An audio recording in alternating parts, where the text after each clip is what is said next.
기사부대, hop on the beat!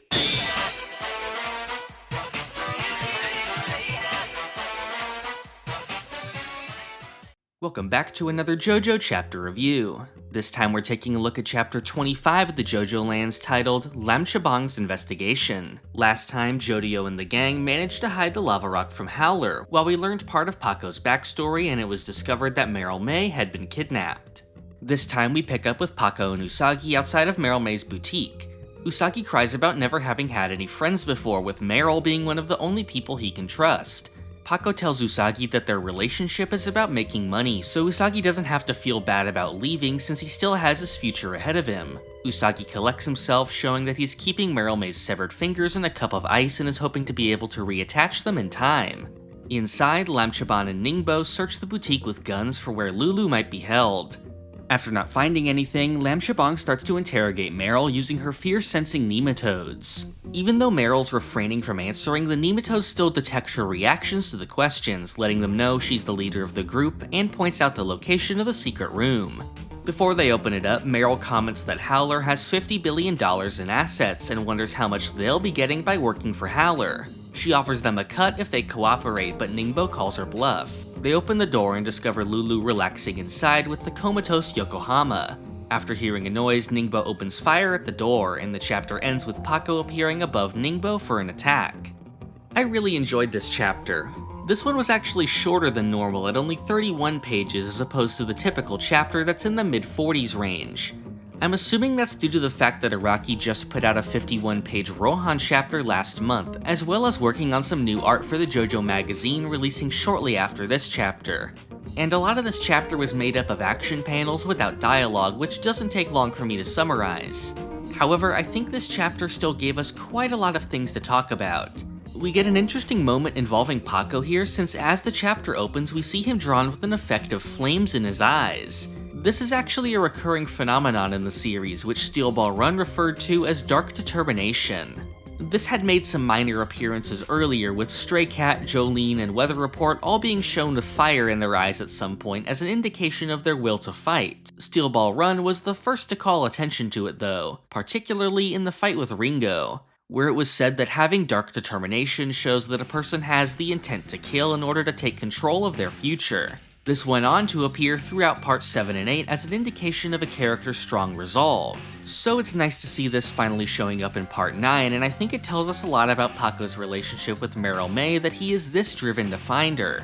We also got a nice moment between Paco and Usagi here, and while Paco telling Usagi everything is just about money seems cold, you can see that he has some concern for him. The main focus of the chapter is Laem Chabang and Ningbo's raid on the boutique, which I found very entertaining, especially with the use of their stand abilities. That is, if the nematodes are a stand or just some other kind of power. Ningbo is shown using his ability to inflate and destroy a lock on a door, and we saw him use this on Meryl Mei's fingers earlier. I'm really interested in seeing what the combat applications of the power are, and how that might be mitigated by the hustle. I find it notable that the two are using guns here, since that kind of indicates that they don't really have extremely powerful combat stands. Ningbo has at least been shown to be able to deal some damage with his ability, but adding a gun on top of that is probably just the smart thing to do regardless of your stand.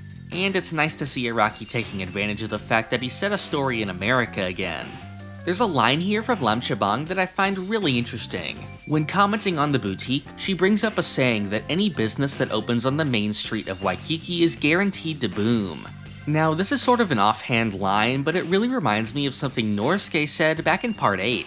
When introducing Josuke to the Higashikata fruit parlor, Norisuke comments on the layout of the shops across the street and says that he purposefully set this up to guide the flow of people towards the parlor. He goes on to comment on the structure of the parfait and the shape of the glass controlling how people eat it. Now, this idea of flow is not just a one-off thing in JoJolian. It's pretty much used as a placeholder for the idea of fate and good fortune that's been a big theme in JoJo since the beginning. Here, Norisuke comments on the physical layout and shape of objects influencing flow, an idea sort of akin to feng shui, which has also made an appearance in the series before.